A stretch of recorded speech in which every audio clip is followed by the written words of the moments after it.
Bonsoir à toutes et à tous. Bienvenue à ce webinaire participatif Quel défi pour la pêche? Ce webinaire participatif s'inscrit dans le débat public La mer en débat, débat lui-même organisé par la Commission nationale du débat public. Nous sommes ensemble jusqu'à 20h30 environ et avant de débuter, sur le fond, ce webinaire participatif, un petit mot sur les conditions, dans lesquelles il se tient. On est réunis sur Zoom en direct, à savoir que ce webinaire sera aussi, disponible en rediffusion sur, la chaîne YouTube du débat public. Alors, vos micros sont désactivés par défaut, vous pourrez les rétablir lors des temps d'échange. N'hésitez pas, du coup, en permanence à réagir dans le chat textuel pour poser des questions ou exprimer un avis. Vous pouvez même vous en servir de ce chat pour signaler des petits problèmes techniques s'il y en avait. Sur Zoom, il existe une fonctionnalité qui s'appelle lever la main qui permet d'indiquer à l'animateur, aux animateurs que vous souhaitez justement prendre la parole. Et vous verrez qu'au cours de ce webinaire participatif, il y aura différents temps, à la fois en plénière mais aussi en sous-groupe, durant lesquels vous pourrez intervenir. Par souci de transparence auprès de chacun, on vous invite à vous renommer, c'est-à-dire à indiquer votre prénom, votre nom et si vous êtes là au nom d'un organisme, une association, une entreprise, le préciser tout simplement pour savoir, qui est qui et pour cela, vous pouvez, là encore dans votre fenêtre Zoom, ouvrir l'onglet participants, puis grâce à votre souris, cliquer sur, se renommer, pour pouvoir voilà, indiquer votre prénom, votre nom et votre organisme. La rencontre, je le disais, est enregistrée. La vidéo sera mise en ligne sur, la chaîne YouTube du débat et enfin, en cas de difficulté technique, n'hésitez pas à nous écrire, par mail. On essaiera de vous aider, au mieux. Les objectifs, le déroulé et les règles du jeu de ce webinaire participatif. Faut savoir que c'est déjà le 6e, rendez-vous, sur cette façade maritime, sous ce format-là de webinaire, thématique. L'objectif, c'est d'approfondir une thématique. Aujourd'hui, c'est la pêche, mais à d'autres occasions, ça a été, par exemple, la biodiversité marine, d'autres occasions, l'éolien en mer. Donc c'est, voilà, de prendre connaissance aussi du regard de différents acteurs sur le sujet et de vous permettre évidemment de vous exprimer à l'oral et à l'écrit en plénière et en sous-groupe. Pour information, le prochain webinaire qui sera organisé, ça sera le lundi 8 avril. Ça sera un webinaire sur plusieurs façades en même temps, à la fois Bretagne, Pays de la Loire et Sud-Atlantique. Le déroulé de ce webinaire, il est assez simple pour les personnes qui ont déjà participé à nos webinaires. C'est un déroulé assez similaire, un accueil et une introduction, on est en plein dedans en ce moment même, puis, une table ronde sur la pêche où vous allez avoir des prises de parole de différents intervenants, sur le sujet. Pendant ce temps-là, pendant ces prises de parole, je vous l'ai dit à plusieurs reprises, n'hésitez pas à utiliser le chat textuel justement pour qu'on puisse avoir, des questions ou des points de vue sur cette thématique. On prendra le temps d'avoir un temps d'échange justement en plénière à la fin de cette table ronde. Puis dans un second grand temps, nous partirons en sous-groupes. Nous subdiviserons, les participants en 5, sous-groupes, a priori, durant lesquels vous aborderez 2 questions, les mêmes, hein, au sein de chaque, sous-groupe, ce qui vous permettra d'avoir davantage de temps chacun et chacune pour vous exprimer, un point de vue, des préconisations ou des questionnements, sur cette thématique de la pêche. Enfin, on terminera par, évidemment un temps de restitution collective de ce qui se sera dit, en sous-groupe, même si des traces, hein, seront écrites, conservées de ces échanges en sous-groupe. Vous verrez, il y aura une forme de paperboard numérique pour, conserver toutes vos contributions et enfin on se séparera par une conclusion aux alentours de 20h30. Les règles du jeu, d'un webinaire participatif, c'est à peu près les mêmes que dans une réunion publique, en présentiel, une écoute et un accueil respectueux de la parole des autres, un respect des animateurs, des animatrices et évidemment entre participants. Le tout dans l'objectif de recueillir vos questions, vos avis, vos recommandations. Pour ce faire, on va essayer d'avoir, une certaine forme d'équilibre et de respect des temps de parole et donc on vous invitera, par moment peut-être à conclure votre propos pour, permettre la circulation de la parole entre tous et enfin, la dernière règle du jeu, je vous le disais en introduction, c'est la transparence et la traçabilité des échanges. Donc la rencontre, elle est enregistrée. On vous demande de dire clairement, au titre de quel organisme vous intervenez, si vous êtes là au titre d'un organisme et si vous êtes là en tant que citoyen. C'est aussi évidemment, heu, bien sûr, possible. Justement, je vous propose qu'on fasse connaissance, qu'on débute juste par un sondage sur Zoom. Des questions s'affichent sur votre écran, normalement. La première, c'est simplement où est-ce que vous habitez? Dans quel département vous habitez? Est-ce que c'est dans le Finistère, dans les Côtes-d'Armor, le Morbihan, l'Ille-et-Vilaine, la Loire-Atlantique, la Vendée ou même dans un autre département? Puisque ce débat public, il a aussi lieu à une échelle nationale, donc ça ne serait pas surprenant que, des participants viennent finalement d'ailleurs. Et la deuxième question qu'on vous pose, c'est à quel titre vous participez? Est-ce que c'est en tant que membre d'une association, en tant qu'élu, en tant que pêcheur, acteur de la pêche, acteur du tourisme, acteur industriel ou finalement simple citoyen ou citoyenne. Si vous participez à un autre titre, n'hésitez pas à le préciser dans le chat textuel et comme ça nous permet de le savoir et on peut recouper comme ça, un peu des données, sur qui participe à nos différents, dispositifs en présentiel et en numérique. Voilà. Je vous laisse tranquillement répondre encore pendant 10-15 secondes à ces 2 questions. Je vois que vous êtes déjà 53 sur 70 à avoir répondu et je vois que ça n'augmente pas beaucoup plus, donc je vais demander à ma collègue en régie de clôturer ce sondage et de vous partager les résultats pour que vous puissiez voir vous-même. Finalement, un équilibre, entre les différents départements, peut-être une plus forte représentation du Finistère et de la Loire-Atlantique. Mais également 22 de personnes qui participent depuis le Morbihan, et un peu moins de monde depuis, la Vendée. Voilà, ça c'est à noter et puis en tant que type de participant, là encore un équilibre entre, les différents types et on est content de voir que 39 d'entre vous, bah, sont là finalement au titre de simples citoyens et citoyennes, mais aussi en tant que membres d'associations et cetera. Vous voyez tous ces résultats s'afficher, je laisse mes collègues d'ailleurs prendre une capture d'écran de ces résultats. Et je passe tout de suite, à la suite, qui est, une introduction de ce webinaire par Karine Besse, qui est déléguée régionale de la Commission nationale du débat public et qui est, présidente de cette commission particulière sur la façade Bretagne, Loire-Atlantique. Karine Besse, je vous en prie, pour nous présenter finalement ce débat public dans son ensemble et remettre un peu de contexte pour ce webinaire participatif. Oui, merci beaucoup Nicolas pour toutes ces précisions. Alors, bienvenue à tous. On est très content donc sur la façade d'Amont avec toute l'équipe de pouvoir finir finalement notre tour de webinaire sur ce webinaire sur la pêche. Alors, je dois vous préciser quand même des choses sur la CNDP qui organise le débat. Alors, la CNDP, c'est une autorité administrative indépendante qui a été créée en 1995, indépendante depuis 2002. Elle est chargée de veiller au respect du droit constitutionnel à l'information et la participation du public. Et donc, pour ce faire, elle est saisie sur certains projets et notamment, elle a été saisie donc sur la révision des documents stratégiques de façade. Et donc, elle doit assurer la transparence, l'accessibilité, la complétude de l'information qui est donnée sur les sujets traités, l'organisation des échanges. Donc, elle décide des modalités. Elle doit, bien sûr, enfin, c'est un de ses rôles importants aussi, restituer la parole du public et puis qui permettra à l'État, là, qui a saisi la CNDP, de faire ce qu'on appelle la reddition des comptes, c'est-à-dire de revenir vers le public pour dire comment auront été pris en compte les propositions, les avis des participants. Alors, c'est ce débat, donc c'est un premier débat public de la planification maritime. C'est vraiment donc organiser le débat avant que des décisions se prennent sur l'espace maritime. C'est la première fois que ça se fait en France. Et donc, les questions, c'est comment on assure la protection de la mer et des littoraux, comment on partage la mer et on fait cohabiter les usages. Et puis également le développement des énergies marines, puisque l'État propose donc 45 gigawatts de mettre 45 gigawatts d'éoliennes en mer dans le futur jusqu'à 2050. Et donc, c'est aussi une question qui est traitée par le débat, en plus des questions aussi des zones de protection forte. Alors, un débat national qui est organisé donc au niveau national et donc sur les 4 façades. Et donc, vous voyez vous voyez très bien où on se situe. Et puis, c'est un débat organisé par une équipe de citoyens et de citoyennes nommés pour le temps du débat et accompagné par une équipe de salariés. Alors les 5 grands thèmes qu'on a pu relever, c'est très très large. Donc, ce sont les rapports entre la mer, la terre et la société, l'environnement, le climat, la biodiversité, l'éolien en mer, comme je le disais, les activités maritimes et littorales qui sont très importantes et que le public aussi dans le débat découvre dont elle découvre l'intensité.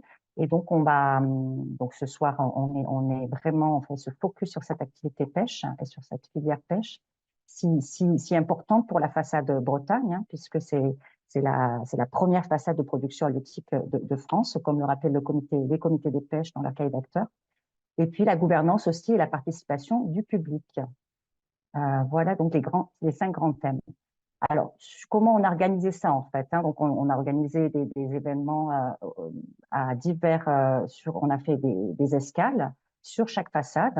Et donc, nous avons fait 6 escales avec des rencontres publiques, des ateliers en ligne comme ce soir, des débats mobiles, des ateliers fresques, des travaux avec des universitaires, la participation aussi des publics éloignés, la participation à l'organisation de réunions locales aussi à la demande des acteurs, notamment les conseils de développement ont pu organiser un certain nombre de réunions. Et donc, tous ces dispositifs pour permettre au plus grand nombre, en fait, de venir assister et de pouvoir accéder au débat et de pouvoir s'exprimer, poser des questions et faire des propositions. Et donc, comme je vous le disais dans la dernière slide, hein, le parcours de la mer, donc il se termine en fait, il se termine cette semaine, hein, puisque donc nous étions à Lorient un mardi soir, et puis et jusqu'à ce matin très tôt d'ailleurs, hein, par la visite de la criée de 4h30 à 7h30 du matin. Euh, je félicite ceux les courageux qui ont été ce matin. Et puis, donc ce soir, comme je vous le disais, ce webinaire très important, puisque effectivement, en plus, au-delà d'être une activité majeure en Bretagne, hein, la pêche qui est soumise à de nombreux défis. Et donc, je laisse la parole à Caroline qui va vous rentrer un petit peu plus dans les détails. Merci beaucoup, Karine. Bonjour, bonsoir à toutes et tous. Moi, je m'appelle Caroline Verkoff. Je suis membre de la coordination du débat et également je suis membre des équipes qui organisent le débat sur les 4 façades. Effectivement, on va rentrer un peu plus dans le vif du sujet. C'est un webinaire un peu particulier puisque, comme l'a dit Karine, il va tourner autour de la pêche, une activité qui est très importante sur la façade Bretagne, sur la façade Namo. Et aussi, plus particulièrement, ce webinaire va tourner autour de la publication du cahier d'acteurs des comités de pêche de la façade Namo. Et d'ailleurs, au nom de l'équipe du débat, j'en profite pour adresser un grand merci pour la précision de ce cahier d'acteurs, qui contient énormément de choses, et pour les cartes également qu'on y trouve. Donc, merci beaucoup. Dans une première partie, les cartes, ça va durer à peu près 3 petits quarts d'heure, enfin oui, c'est ça. Euh, il va y avoir exposé les grands enjeux de la pêche sur la façade, tout ce qui concerne les enjeux de la filière, la question des ressources. Dans un troisième temps, il y aura également une présentation de cartes de zones, les zones les plus importantes pour la préservation de la pêche, et on parlera aussi des enjeux de planification maritime. J'en profite déjà pour vous dire qu'il y a le chat qui est là. À l'issue de l'intervention de tous les participants, les questions du chat seront bien reprises. Donc, n'hésitez pas à commenter et alimenter ce que vous pensez, puisque tout sera remonté après. Ça nous servira de base pour la discussion après. Eh bien, voilà pour cette présentation succincte. Et donc, après, on partira en sous-groupe, comme vous l'a dit Nicolas en introduction, autour de 2 questions. Les 2 questions sont les suivantes, je vais essayer de les ramasser. La première, c'est de s'interroger sur la pérennité des activités liées à la pêche. Et la deuxième question tourne plutôt autour de la question du partage des activités en mer. Voilà. Voilà pour ces 2 questions. Et maintenant, je pense qu'on peut M- passer à la slide suivante. Merci beaucoup, Caroline. Effectivement, on rentre dans le vif du sujet avec une succession de présentations d'intervenants. Euh, et le premier sera Julien Dubreuil, secrétaire général adjoint du comité régional des pêches maritimes et des élevages marins de Bretagne. Je vous en prie, monsieur Dubreuil. Merci de me donner la parole. Merci à tous, à toutes les personnes présentes là, qui suivent ce webinaire. L'idée de mon intervention, c'est de vous présenter, pour que tout le monde puisse avoir une base de réflexion un peu commune, les grands chiffres et une grande description assez macro, hein, de la pêche sur la façade Namo. Je ne vais pas vous assommer de différents chiffres, mais essayer de poser bien les choses pour que chacun ait en tête qui on est, qui sont les pêcheurs sur la façade et ce que l'activité de pêche représente. Donc, dans un premier temps, vous dire que on a des activités qui sont très fortement ancrées dans les territoires de notre façade, donc un aspect culturel assez fort, un aspect économique et en termes d'emploi sur les territoires qui est particulièrement prégnant et qui participe grandement pour quasiment la moitié de la production à l'alimentation liée aux produits de la pêche. Donc, on a environ 1500 navires qui sont actifs sur la façade, ce qui représente un peu plus de 40% de la pêche métropolitaine. Ça représente 5200 marins, donc 5200 marins qui travaillent sur les bateaux et qui génèrent de l'activité induite, on en reparlera un petit peu plus tard dans la présentation, d'environ 20 000 emplois à terre. La production annuelle est de l'ordre de 170 000 tonnes sur notre façade pour un chiffre d'affaires qu'on appelle à la première vente, c'est-à-dire de l'argent qui va directement au sein des armements, donc un chiffre d'affaires à la première vente d'un peu plus de 500 millions d'euros. Et on ajoute à ces flottilles dites embarquées, 650 pêcheurs à pied professionnels qui exercent sur notre façade, un peu plus de 80 entreprises de récolte d'algues de rive et une vingtaine d'entreprises d'élevage marin. Si vous pouvez passer à la slide d'après, s'il vous plaît. Merci. Donc, en termes de description, comment sont constituées nos flottilles sur la façade Namo? Donc, vous voyez il y a beaucoup de chiffres. Ce qu'il faut retenir, c'est que les trois quarts des navires sont des navires de moins de 12 mètres, donc des navires de petite taille. 25% sont des navires supérieurs à 12 mètres. On peut classifier les navires de plein de manières différentes. On a choisi de vous présenter une répartition selon leur rayon d'action. Les navires qui exercent exclusivement dans la mer territoriale, les navires qui exercent et dans la mer territoriale et dans la zone économique exclusive, et les navires dites de pêche au large qui n'exercent que dans la zone économique exclusive. Donc vous voyez la répartition en pourcentage. Donc on a 88% des navires qui fréquentent la bande des 12 000 et on a 40% des navires qui fréquentent la zone économique exclusive. On a une particularité sur notre façade, c'est d'avoir des pêcheries qui sont extrêmement polyvalentes et diversifiées en termes de type de métier exercé, avec la moitié des navires qui n'exercent qu'un métier et la moitié des navires qui exercent 2, 3, 4, voire 5 métiers au cours de l'année. En moyenne, on a 2,5 métiers pratiqués par navire de pêche. Et cette polyvalence-là, elle se traduit de deux manières. La polyvalence des zones de pêche exploitées, vous le verrez dans une seconde partie sur les zones de pêche, donc l'aspect spatial, mais également sur la diversité des espèces qui sont produites. Vous avez sur la droite là, un graphe qui reprend les principales espèces produites sur notre façade, avec en numéro 1 la lotte, la baudroie, en numéro 2 la coquille, en numéro 3 la langoustine, puis le merlu, la sole et différentes espèces qui appartiennent et à la famille des poissons, et à la famille des céphalopodes, et à la famille des coquillages et des crustacés. Donc on a vraiment une diversité de production assez importante. Alors, cette slide est importante pour vous dire que la pêche, c'est le premier maillon de la chaîne de valeur et c'est ça qui structure vraiment nos territoires littoraux. La production, c'est, on a dit tout à l'heure, environ 500 millions d'euros. Et plus on va monter dans la chaîne de valeur, plus on va générer de la richesse et plus on va générer de l'emploi. Donc, on a ce qu'on appelle la filière aval, directement liée à la production, donc le travail du poisson, le mareyage, la transformation et de nombreuses activités qui gravitent autour de cette filière aval et qui génèrent aussi de la valeur, que ce soit la réparation, la construction navale, la formation, les activités de recherche, de comptabilité, d'avitaillement, de transport. Donc, vraiment retenir que nous sommes uniquement le premier maillon d'une très grande chaîne de valeur qui structure donc nos territoires. On a 18 ports avec place de vente sur la façade, plus de 120 ports de débarquement et des économies locales qui sont extrêmement dépendantes de nos activités de pêche.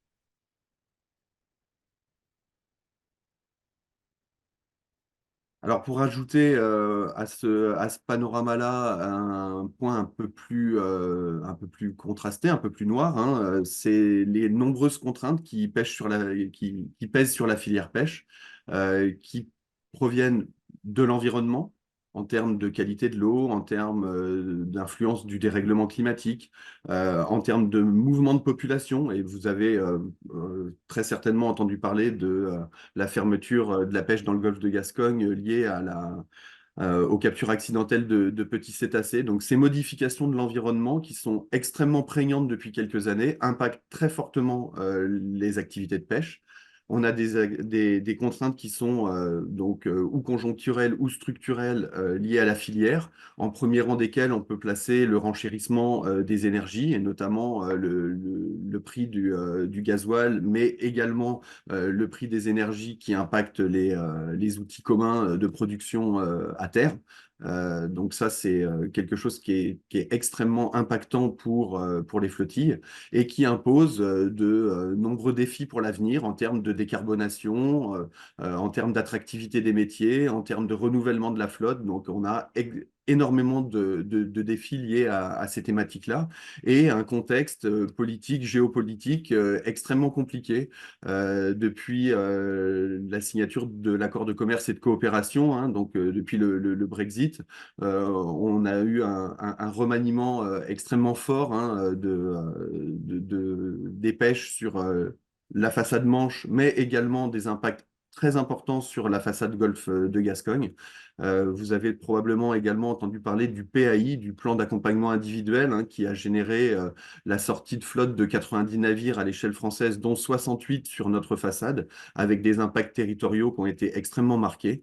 Donc, ce contexte géopolitique est également très impactant pour nos activités, des problématiques de cohabitation entre les flottilles, les déplacements de flottilles, notamment de navires étrangers, qui génèrent également des contraintes fortes pour nos pêcheurs, et des négociations dans le cadre de la politique européenne, hein, des TAC et quotas, qui fait qu'on a également des segments de flotte qui deviennent sous tension du fait de la capacité d'accéder à certains quotas.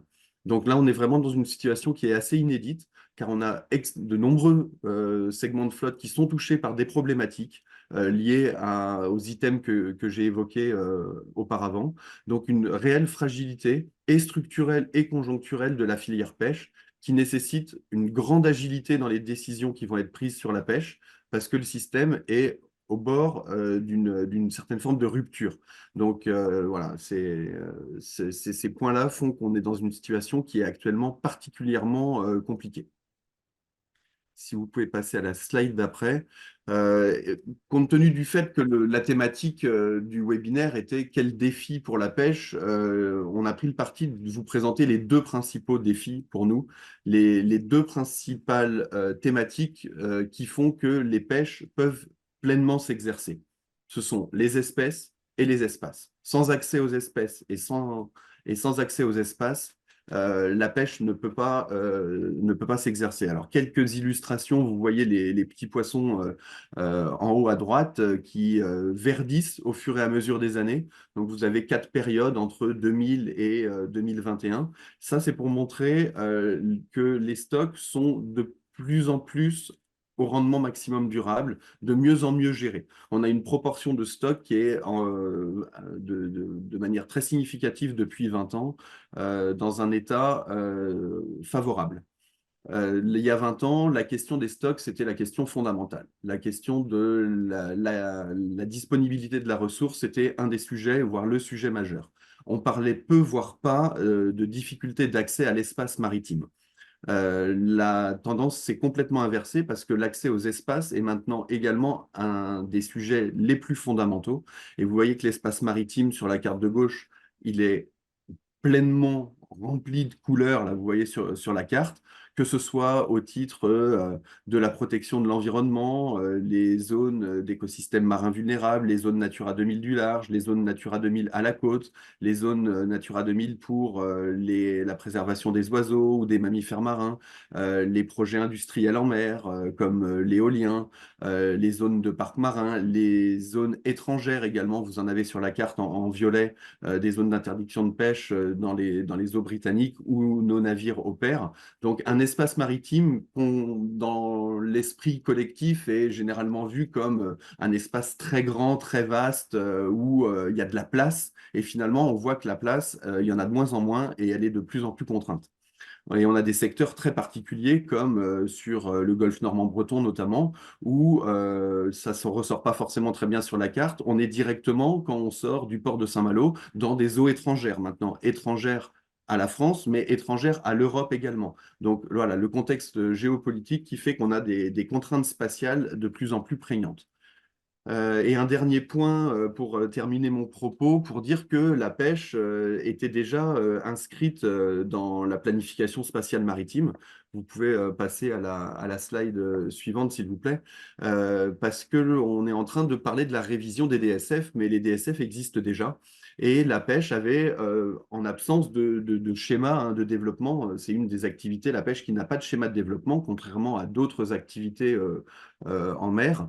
On avait donc vu l'opportunité de ces documents stratégiques de façade pour inclure pleinement la pêche dans l'avenir et lui procurer de la visibilité dans le temps. Dans un but, selon une philosophie, c'est trouver les meilleurs équilibres entre les différents types d'activités et usages, la protection de l'environnement et inscrire la pêche au sein de ces équilibres-là. On y reviendra un peu plus tard dans les présentations, mais force est de constater que la visibilité qui devait être procurée sur un pas de temps assez long, parce que les concertations qui ont eu lieu, qui sous-tendaient les travaux du premier DSF, c'est récent, c'est les années 2018-2019, on voit qu'on est en train de rebalayer les choses, d'entrer dans un nouveau cycle de planification. Et selon les premiers éléments qu'on a vus, et dans le cadre du débat et de la part du maître d'ouvrage, de remanier ces équilibres qui avaient été trouvés. Et force est de constater que c'est au détriment d'une visibilité sur le long terme. Voilà, j'en ai terminé pour ce propos introductif. Merci. Merci beaucoup, Julien, pour votre présentation à la fois très, très précise et qui soulève de nombreuses questions, dont la dernière, qui est sur la question de la visibilité dans la planification. Pour ma part, en quelques mots, ce que je retiens de votre intervention, c'est que vous avez rappelé l'ampleur de la pêche, plus de 40% de la pêche métropolitaine, l'ampleur sociale de la pêche avec 20 000 emplois à terre, des pêcheries très polyvalentes sur la façade Namo, une pêche qui structure les territoires littoraux, des activités qui sont sous contraintes de multiples manières, contraintes de pollution, contraintes économiques, contraintes politiques, et une filière qui est fragile.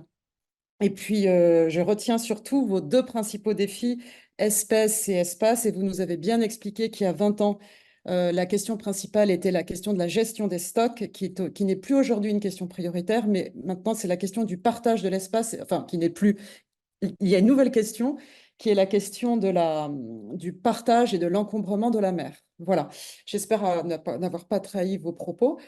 Brice Trouillet, vous êtes universitaire, vous travaillez à l'université de Nantes et maintenant vous allez nous proposer un éclairage sur les méthodes de spatialisation des enjeux pêche et leurs limites. La parole est à vous, Brice. Hop là, merci. Donc effectivement, moi je suis à l'université de Nantes et je suis géographe, pour préciser les choses, et spécialisé sur l'aménagement de l'espace maritime. Donc en fait, le message que je vais passer, il est assez simple, j'ai 15 minutes. Donc j'ai un premier élément où je vais vous parler de l'offre de données pour cartographier les pêches. Ensuite, on va rentrer un peu plus dans le volet technique sur ces données-là, puis j'essaierai de dégager un certain nombre d'enjeux. Et en fait, ma communication, elle porte effectivement sur les enjeux informationnels qui viennent entourer les pêches dans le contexte particulier de la planification de l'espace maritime. Alors évidemment, quand on parle de planification, et notamment de planification spatiale, c'est l'objet des documents stratégiques de façade, se pose immanquablement à un moment ou à un autre la question de la cartographie des usages. Cette cartographie, elle repose donc, premier point, sur cette diapositive, sur des données de spatialisation qui sont très très diversifiées, mais que globalement, on peut ranger en deux grandes catégories. Alors il y a première catégorie, les données qui sont acquises en flux continu. C'est la colonne de gauche sur la diapositive, avec les données issues notamment du système VMS. C'est un terme anglais qui signifie système de suivi des navires, avec donc des balises qui sont emportées dans dans les navires avec des communications par satellite et un positionnement quasiment en temps réel, en temps réel même des navires. Deuxième exemple de données acquises en flux continu, ce sont les données AIS qui sont très connues également, que ce sont celles notamment qu'on voit sur le site Marine Traffic. Bon, je ne vais pas faire de publicité, mais j'en parle quand même puisque tout le monde le connaît. La capture d'écran ici, c'est une capture d'écran qui vient du site Global Fishing Watch, qui vient aussi moissonner et utiliser ces données pour représenter la cartographie des pêches à l'échelle mondiale. D'ailleurs, au passage, puisque là, ici, on est sur deux exemples de cartographie autour des eaux norvégiennes, vous voyez qu'en fonction du jeu de données, VMS ou AIS, on a des différences, évidemment, dans la représentation cartographique de la fréquentation des navires de pêche en mer. Le deuxième grand type, et je ne serai pas exhaustif évidemment dans le catalogue de l'ensemble des types de données qui peuvent exister.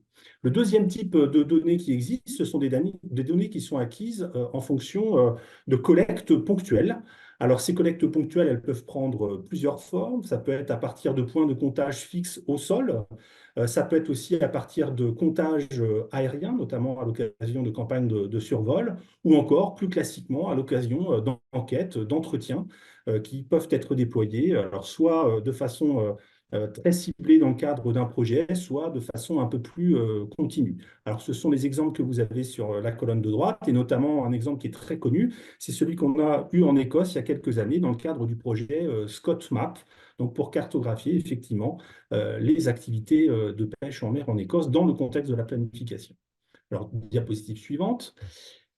Si on considère l'ensemble de ces jeux de données, il y en a quand même aujourd'hui dans le contexte français deux principaux jeux qui sont mobilisés. Ce sont les données VMS et les données Valpena. Alors les données VMS, j'en ai parlé à l'instant, ce sont des données qui appartiennent au service de l'État, qui sont des données qui sont constituées dans le cadre de la surveillance de l'espace maritime, en gros pour savoir si les navires de pêche sont dans des endroits dans lesquels ils ont le droit de pratiquer une activité de pêche. Et vous voyez, je ne vais pas faire le détail du contenu de l'ensemble des colonnes et des lignes. On a un code couleur avec du vert quand on est plutôt sur des éléments qui sont satisfaisants à l'égard de l'objectif de planification de l'espace maritime, et en orange ou en rouge quand on est sur des éléments qui sont un peu plus limites ou pour lesquels effectivement il y a des inconvénients qui sont relevés. Alors, la donnée Valpena, à l'inverse de la première donnée dont je parlais à l'instant, la donnée VMS, c'est une donnée qui est collectée par les pêcheurs eux-mêmes, selon un protocole qui a été mis en place par Nantes Université il y a à peu près maintenant 14 ans, puisque ça fait effectivement 14 ans que le dispositif a démarré. Donc, ce sont des données d'enquête qui permettent de collecter les zones fréquentées par les navires de pêche, des zones dans lesquelles ils ont une action de pêche à l'échelle du mois. Donc, ce sont des données de présence-absence à l'échelle du mois pour les différents engins qui sont mis en œuvre et pour un certain nombre d'espèces qui sont ciblées. Alors, l'avantage de ces données-là, c'est qu'elles permettent aujourd'hui de couvrir un pourcentage de la flotte qui est relativement important, puisqu'on est sur un taux de couverture qui oscille entre 70 et 80% des flottilles qui sont enquêtées en fonction des zones géographiques et en fonction des années, ce qui est nettement mieux que ce que fait le jeu de données VMS qui, pour l'instant, ne concerne que les navires, en gros, qui font plus de 12 mètres de long, sauf cas particulier. Et donc, on a un taux de couverture qui est plutôt de l'ordre de 20 à 30%, là aussi avec des différences qui peuvent être assez marquées d'une zone géographique à une autre. Concernant les données VMS, nous avons une information de vitesse et de cap instantanée, mais par contre, les autres informations qu'on peut appeler des attributs proviennent de bases de données complémentaires, donc ça nécessite des couplages avec ces données-là. Voilà. Alors que dans le cadre du dispositif Valpena, on a les données qui sont en base car elles sont récoltées dans le cadre de l'enquête en tant que telle. Et en termes de modalités de représentation, ce qui figure sur la dernière ligne tout en bas, eh bien, vous avez des données brutes pour la colonne de gauche, des données VMS qui sont extrêmement précises, puisqu'on est là sur des coordonnées en X, Y, mais que globalement, on agrège pour des représentations cartographiques dans le cadre d'une utilisation, par exemple, pour la planification spatiale maritime, alors que effectivement, les données sont déjà dans ce format-là pour les données Valpena. Une dernière chose peut-être qu'on peut signaler, c'est qu'en termes de pré-traitement, je n'ai pas pris forcément les choses dans l'ordre, en termes de pré-traitement, eh bien, les données VMS renseignent sur la position d'un navire à un moment donné, mais elles ne disent pas, ces données, si le navire est en action de pêche ou en navigation. Et donc, c'est une information qu'on dérive à l'issue d'un pré-traitement, notamment pré-traitement qui est basé sur un ou plusieurs seuils de vitesse en fonction des cas qui sont appliqués, à savoir au-delà d'un certain seuil de vitesse, on va considérer que le navire est en navigation, et en deçà d'un certain seuil de vitesse, on va considérer à l'inverse qu'il est en action de pêche. Donc en gros, ce qu'il faut retenir, c'est que évidemment, il n'y a aucun jeu de données qui soit absolument parfait, qui soit exempt de tout reproche. Les jeux de données ont leurs avantages et leurs inconvénients, ont leurs atouts et leurs limites, ont aussi leurs atouts et leurs limites qu'il faut observer au regard des raisons pour lesquelles ils ont été constitués. Alors, diapositive suivante. Une fois que ces données sont collectées et que éventuellement des choix de données ont été opérés pour savoir effectivement quelles sources on allait mobiliser, au singulier ou au pluriel, se pose toute une série d'enjeux de représentation cartographique en tant que telle, avec une première question qui est celle de savoir que faut-il représenter.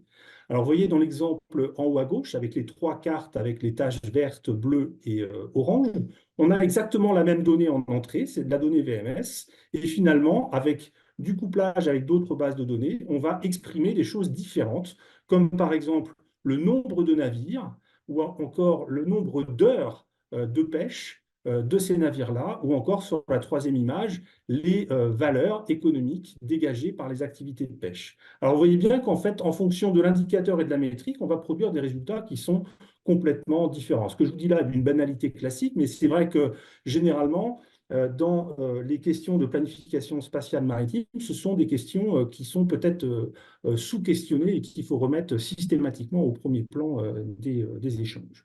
La deuxième grande question à laquelle on peut s'intéresser, c'est celle des échelles. Effectivement, à quelle échelle, aussi bien de temps que d'espace, faut-il représenter les choses, puisque en fonction de l'échelle de temps et de l'espace, on va avoir des implications en termes de représentation cartographique qui vont être complètement différentes. Alors, vous voyez dans les petites illustrations que j'ai cherché à mettre là, vous avez de la donnée Valpena à l'échelle de l'ensemble de flottilles manches atlantiques sur la partie en bas à gauche, et puis vous avez la même donnée Valpena qui est mobilisée uniquement là, dans le cadre d'un parc éolien, celui de Guérande en l'occurrence. Et sur la troisième petite image tout en bas au milieu, eh bien, vous avez la donnée Valpena aussi qui est ventilée mois par mois, puisqu'évidemment, d'un mois à l'autre, l'activité de pêche évolue. La troisième grande question que l'on peut se poser, et qui n'est pas évidente du tout non plus, c'est sous quelle forme, au singulier et au pluriel. Effectivement, les deux choix que j'ai fait ici de vous proposer en termes d'illustration, c'est un premier choix avec des données brutes en noir et blanc, ce sont les données VMS, et puis on va dire une représentation un peu stylisée, une carte synthétique que vous avez en bas à droite, qui est issue d'un précédent document stratégique de FASAT, en tout cas ceux qui ont été élaborés en 2019, au moins pour ce qui concerne le volet stratégique. Et vous voyez que là aussi, partant de la même donnée, alors là on est vraiment sur des situations qui sont très opposées, on va dire au début de la chaîne et à la toute fin de la chaîne, eh bien, on a quand même toute une série de formes que peuvent prendre ces représentations géographiques. Alors, diapositive suivante. En fait, aujourd'hui, la question qui est posée aux pêcheurs, la question qui est posée à l'ensemble de la collectivité, finalement, puisque la planification concerne aussi bien les pêcheurs que tout le monde, c'est de savoir comment on peut définir cette importance des zones de pêche dans l'espace maritime. Alors, ce que je vous propose, c'est un très bref voyage en 4 dimensions, puisque finalement, la question de la définition de l'importance, elle se conçoit en fait selon plusieurs catégories. Effectivement, on peut définir une importance économique, on peut définir une importance sociale, ou encore au regard de critères environnementaux, de critères culturels, ou encore au regard de questions identitaires, par exemple. Et a priori, aucune n'est plus juste qu'une autre. La question qui se pose alors, c'est de savoir comment combiner ces différents regards. Est-ce qu'il est possible de le faire d'ailleurs? Et si on peut le faire, comment combiner ces différents regards pour essayer d'avoir une image composite la plus complète possible de cette activité. La deuxième dimension qu'il faut observer, c'est qu'effectivement, définir l'importance, c'est aussi sensible à l'échelle spatiale, en fonction de laquelle, effectivement, on va l'apprécier. Ce qui n'est pas important à une certaine échelle, par exemple à l'échelle nationale, peut avoir à l'inverse une importance considérable à l'échelle d'un port. Donc effectivement, c'est extrêmement sensible à l'échelle spatiale. Troisième dimension, définir l'importance, c'est aussi relatif au lieu de pêche et au type de pêche. Autrement dit, ce qui est important ici, dans un territoire donné, ne l'est pas forcément dans un autre territoire. Ou encore, s'agissant des différents types de pêche, ce qui est important pour un type de pêche, par exemple la pêche de la sole au filet, n'est pas forcément important pour un autre type de pêche, par exemple la pêche des crustacés au casier. Quatrième dimension, évidemment, tout ceci évolue dans le temps et ce qui est important une année ne l'est pas forcément pour une autre. Donc ça, c'est la quatrième flèche que vous avez tout en bas.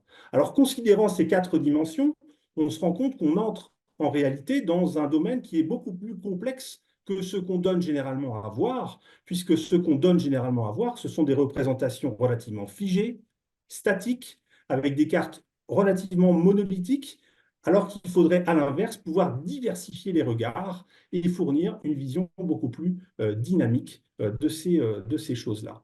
Diapositive suivante, qui sera ma dernière diapositive pour que je reste dans les temps.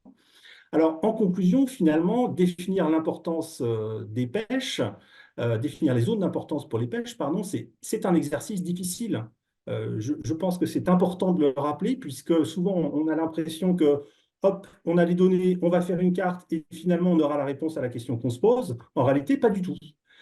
L'ensemble des choix qui sont faits, qui sont distribués d'ailleurs sur l'ensemble du cycle de vie de la donnée, qui va de la collecte ou de la fabrique de la donnée jusqu'à sa représentation en passant par son traitement et sa circulation, vont impliquer non pas uniquement des choix techniques, mais de véritables choix qui vont avoir une incidence stratégique sur finalement la représentation qu'on va donner et qu'on va se faire de l'importance de l'activité de pêche. Alors, en résumé, les zones d'importance pour les pêches ne peuvent pas être définies par un algorithme. Ça, c'est fondamental. Donc, ça prend forcément un moment ou un autre de la discussion, de la négociation, du multipartenarial, du qualitatif, etc., etc. Et donc, essayer de les déterminer va impliquer un certain dosage entre l'usage de données et la mobilisation d'une connaissance experte dont disposent notamment et particulièrement les pêcheurs et leurs représentants. Alors, la question aussi qu'on peut se poser, c'est que finalement, c'est aussi à minima aux pêcheurs et à leurs représentants de savoir ce qu'ils veulent défendre. La donnée dit des choses, mais l'expertise des pêcheurs peut avoir apporter des choses complémentaires qui vont donner un éclairage un peu différent. Le deuxième grand élément de conclusion sur lequel j'attire votre attention, c'est que la cartographie, c'est une figure de style qui est particulièrement complexe pour les pêches. Et je pense qu'il faut que l'ensemble de la collectivité soit extrêmement attentif à une certaine forme de justice informationnelle, d'ailleurs qui n'est que le reflet finalement d'une justice sociale. Et pour sortir juste un instant du cas des pêches, ce que je raconte là pour les pêches, c'est aussi valable pour les autres activités mobiles, mais aussi par exemple pour le non-usage de l'espace, pour lequel on pourrait considérer qu'effectivement, il y a intérêt à avoir un non-usage de l'espace et on n'est pas obligé d'attribuer des intérêts, des importances à l'ensemble de l'espace maritime. Et pour reprendre la formule d'Iris Young, qui a sorti un ouvrage fort connu sur la justice sociale, eh bien, finalement, l'exercice de cartographie et la façon dont il est pratiqué et qui le pratique, ça interroge sur l'une des 4 formes d'injustice sociale dont elle parle dans son ouvrage, que je résume à travers la formule suivante. Finalement, il y a une certaine forme de domination qui s'exprime lorsque l'on se voit ou lorsque l'on est vu à travers les yeux des autres. Et donc, il est important que dans ce dispositif, les pêcheurs et leurs représentants, s'agissant de la pêche, puissent avoir voix au chapitre et s'installer autour de la table lorsqu'il s'agit de faire cette cartographie des pêches. Dernier élément, eh bien, évidemment, c'est sans doute pas tout à fait ce qu'on attend de prime abord, mais je pense que sur cette question en particulier, il faut faire le pari de la complexité, mais aussi du dialogue partenarial. Et notamment, ce serait intéressant de mon point de vue de sortir d'une opposition binaire. C'est une zone ici importante pour les pêches ou encore ici une zone pas importante pour les pêches, ou alors les pêches sont partout ou alors les pêches sont nulle part. C'est ce que vous avez dans les 2 petites imagettes en bas à gauche. Dites-vous bien que dans les Pays-Bas, quand ils ont mis en place leur document spatial maritime, eh bien, les Néerlandais ont dit, bon, la pêche, comme elle est partout, eh bien, on ne va pas la mettre sur la carte puisque elle est partout. À force d'être partout, elle finit par être nulle part, elle n'est même pas en légende de la carte. Et l'exemple que vous avez en bas à droite, dans le Massachusetts aux États-Unis, ce sont les collègues américains qui ont essayé justement de caractériser cette importance pour la pêche et qui en ont déduit un certain nombre de limites que j'ai rappelées ici. Donc ce serait intéressant de mon point de vue d'essayer de sortir de cette opposition binaire et c'est précisément ce qu'on a commencé à faire. C'est donc une première ébauche qui va vous être présentée tout de suite là, dans le cadre du projet ZIP pour zone d'importance pour les pêches, où on a cherché à la fois à diversifier les angles de vue pour essayer de nourrir toute cette richesse, toute cette complexité, et en même temps, en travaillant avec les pêcheurs pour mobiliser et valoriser leurs connaissances expertes, et bien effectivement pouvoir intégrer ce savoir expert qui va au-delà de la donnée. Voilà ce que je pouvais vous dire en quelques minutes. Je vous remercie. Merci beaucoup, Brice. C'est à nouveau un exposé très, très riche. Vous avez terminé sur les questions de justice sociale et avant de justice informationnelle. Là, on est vraiment au cœur des missions de la CNDP de donner des informations qui soient scientifiques, qui soient sérieuses et qui soient justes. Et aussi, plus spécifique, c'est quelque chose qui est très important pour ce débat sur la mer, puisqu'on a constamment un problème de connaissance.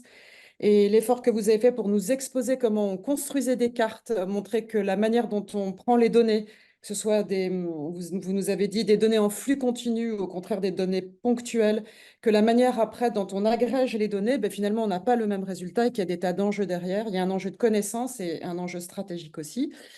Et puis, vous avez aussi ouvert le débat à la fin sur la question de ce qu'on veut, de ce qu'on veut faire dire à la représentation cartographique. Et donc maintenant, ben, on va regarder ces zones d'importance pour la pêche. Yontillier, c'est à vous. Ben voilà, vous allez nous présenter ces cartes. Oui, bonsoir à toutes et à tous. Merci de me céder la parole. Effectivement, comme Brice Trouillet a pu à l'instant vous l'évoquer, nous avons mené avec l'appui scientifique et technique de géographes et d'économistes de l'Université de Nantes, en prévision de ce débat, mais de manière générale en prévision de l'ensemble du processus de remise en concertation du DSF, une analyse de l'empreinte spatiale des activités de pêche. Pour cela, nous avons mobilisé de multiples données, des données de différentes sources, et composé avec des indicateurs qui ont trait à différents descripteurs finalement du déroulement des activités de pêche. Vous le voyez avec quelques cartes exemples à l'écran, la cartographie des emplois générés, la dépendance économique, les volumes pêchés, la valeur des produits de la pêche, la fréquentation, sont finalement autant de petits pixels qui composent la photographie de ce qu'est la pêche sur la façade et au-delà. Ce travail, je le souligne à dessein, est un réel exercice d'objectivation que les marins-pêcheurs de la façade assument et qu'ils réalisent afin de porter ces éléments au public en toute transparence. Si on peut passer à la diapositive suivante, s'il vous plaît, je voudrais aussi pouvoir spécifier que les pêcheurs ont surtout choisi d'aller au-delà de ces pixels et de cette photographie et finalement de s'appuyer sur ce travail initial pour représenter leurs enjeux collectifs dans l'accès à l'espace maritime, qui est effectivement un des grands enjeux que Julien Dubreuil soulignait tout à l'heure pour la filière. Cette représentation d'enjeux et non plus uniquement d'éléments de déroulement en nombre de navires ou en volume, valeur de production, c'est une réelle nouveauté, disons-le clairement, et c'est aussi une forme de prise de risque pour les marins-pêcheurs. Parce que ce qui est représenté, ce sont nécessairement, dans les cartographies, des simplifications de la réalité. Ça, c'est des éléments que Brice Trouillet a largement rappelé lors de sa présentation. Néanmoins, cette expression d'enjeu-là que relatent les cartes qui vont suivre sont, selon les premiers concernés, les zones d'importance pour la pêche, c'est-à-dire des zones importantes pour la pérennité de la filière en région et la souveraineté alimentaire liée à ces activités.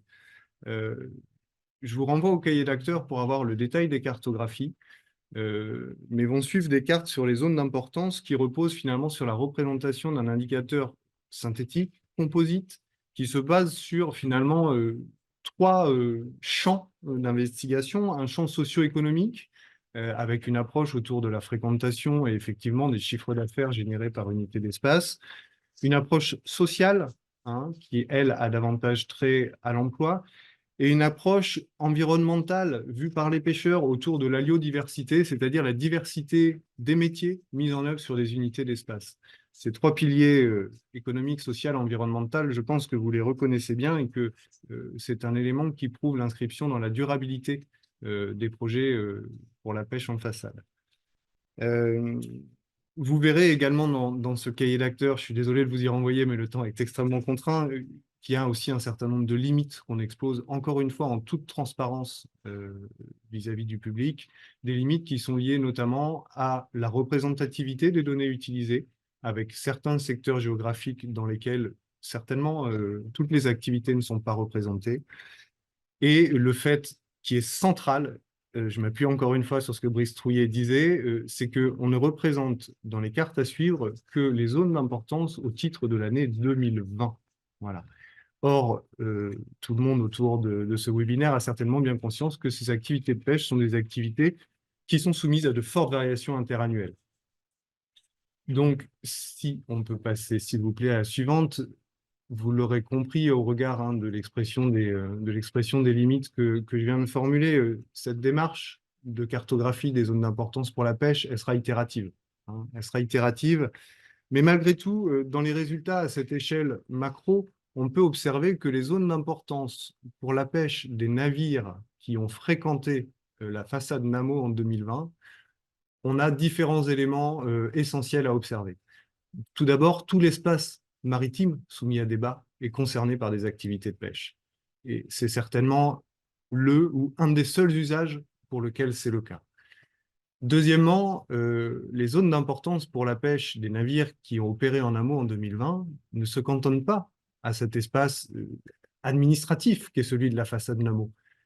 On a notamment des effets de débord sur la façade Manchès-Mer du Nord et puis dans l'ensemble du golfe de Gascogne au large des côtes de l'Aquitaine. Et troisième élément qu'on peut observer sur cette échelle un peu dézoomée, c'est qu'on a globalement un gradient d'importance décroissant des côtes vers le large. Cet élément, vous l'avez certainement tous en tête, il est en lien avec la structure, les caractéristiques techniques finalement de la flotte qui opère dans cet espace, qui est composée pour 75 à 80% de navires de petite dimension, des navires qui opèrent essentiellement dans un espace côtier, dont on a vu tout à l'heure qu'il était déjà en grande partie saturé. Si on peut zoomer avec la diapositive suivante, s'il vous plaît, sur la façade Namo en elle-même, pour rentrer un peu dans le détail de ce qu'en sont les zones d'importance. On observe en gros trois grands pôles qui présentent une importance stratégique la plus forte. Je reviendrai à ce concept par la suite. On a le secteur du golfe normanno-breton, entendu de manière large, baie de Saint-Brieuc, etc. Le secteur Nord-Bretagne, au large des côtes du Finistère Nord et des côtes d'Armor.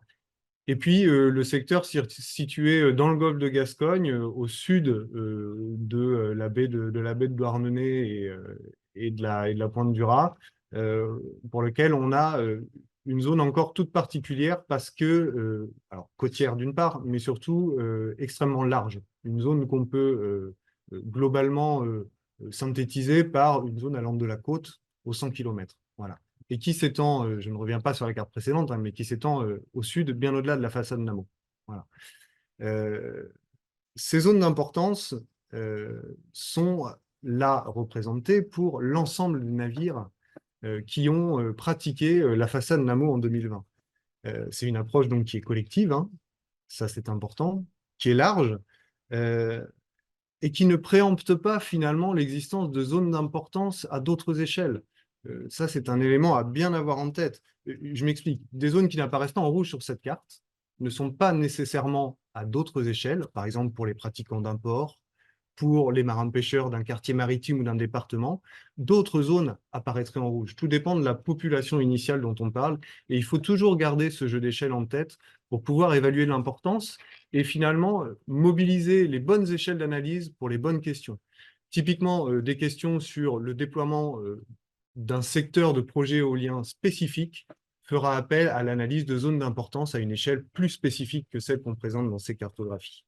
Voilà, donc ces cartes ne sont pas une contribution unique, même si elles sont, je l'espère, extrêmement riches vis-à-vis de ce débat et vis-à-vis de la clarification de ce que sont les activités de pêche en région, elles seront amenées à être améliorées, tant dans leur méthode de conception que détaillées dans l'analyse géographique, l'échelle dont je parlais précédemment. Tout ça dans le cadre de la concertation à venir sur la mise à jour du DSF et plus particulièrement sur les différents sujets de partage de l'espace qui nous occupent. Je vais m'en tenir là pour rester dans le cadre des 5 minutes qui m'étaient imparties et surtout voilà, laisser la parole aux marins pêcheurs que sont José Junot et Philippe Orveillon, élus professionnels tous deux, et qui vont pouvoir vous exprimer leur positionnement vis-à-vis des questions posées au débat. Je vous remercie. Merci beaucoup pour cette présentation. Alors, il y a plein de personnes dans le public. Bien sûr, la parole sera évidemment passée à Philippe Orveillon et à José Junot, mais peut-être ce que je vous propose, c'est qu'on regarde déjà ce qui s'est passé dans le chat pour que ce soit interactif et pour qu'il y ait d'autres paroles qui s'expriment. Pascal, est-ce que tu peux nous faire une synthèse de ce qui est dit dans le chat? Je vais essayer de le faire assez rapidement. Une Merci, bonne c'est gentil. partie du chat concerne la question, comment je pourrais la résumer pour englober, de la crédibilité de la compatibilité entre les activités de pêche et l'installation de parcs éoliens. Que ce soit sous des angles techniques, économiques, et ces éléments sont étayés par différentes citations d'expériences ailleurs, de citations de rapports divers qui interpellent sur cette question-là. C'est vraiment le cœur du problème. Ça peut prendre des tournures un petit peu plus détaillées en s'interrogeant sur la façon ou sur la crédibilité des études d'impact ou sur leur absence. C'est vraiment un questionnement qu'on a assez souvent. Puis je citerai un sujet qui a été assez peu évoqué aussi directement, qui était, comment le résumer, la sensibilité des cartographies ou des zonages qu'on peut faire à l'évolution et la dynamique en cours, par exemple, du réchauffement climatique. Par ailleurs, on a un certain nombre de questions qui tournent aux formes du débat, qui reviennent de façon régulière et auxquelles on pourra apporter en tant que tel les réponses nécessaires. Voilà à peu près où on en est à ce stade de questionnement.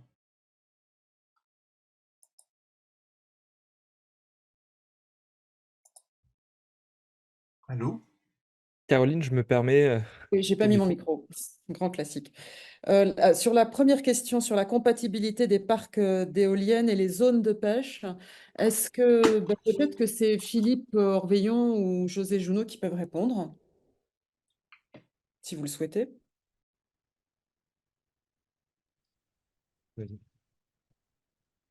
Oui, disons que la compatibilité. Bonjour à toutes et à tous. Bonjour, bonsoir. Oui, la compatibilité, si vous voulez aller par là, pour le moment, telle qu'elle nous les est présentée au travers des différentes cartes, pour le moment, semble très incompatible avec nos activités, tout simplement, quoi. Est-ce que quelqu'un veut compléter cette réponse? Mais ça fait partie de ce que j'ai à dire après dans la suite, comme c'est tout. D'accord, ok. eh ben, peut-être que vous pouvez y aller. J'ai vos slides sous le coude, donc n'hésitez pas si vous souhaitez démarrer. Oui, merci. Donc, on nous a demandé de poser. Alors, bon, le discours va certainement être beaucoup moins académique par rapport aux premiers intervenants. Ça ne vous a pas échappé que j'étais un marin pêcheur et non pas philosophe ou cartographe.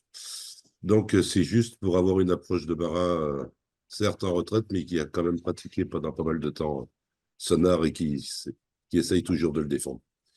La position des comités des pêches dans le cadre de la planification maritime. Les CMF, lorsqu'ils ont été mis en place, ont apporté énormément d'espoir sur la façade Namo. Pourquoi? Parce que la pêche était justement en demande, je parle des marins pêcheurs, hein, de voir un peu, d'essayer de se projeter dans l'avenir. Il faut savoir qu'on est quand même une profession où l'avenir lointain pour nous est à 6 mois, quoi. Donc vraiment d'avoir une vision sur qu'est-ce qui peut être fait, qu'est-ce qui va se passer, comment allons-nous voir les choses de manière à envisager, à appréhender, nous a terriblement interrogé, d'où vraiment l'intégration dans la mise en place du premier DSF, du monde maritime, des professionnels, justement avec l'aide de techniciens qui sont venus renforcer vraiment et mettre un langage très codifié par rapport à ce que nous, on peut produire. On vient juste de mettre en place le premier plan d'action du DSF. Où est l'idée du premier DSF, justement, l'idéologie?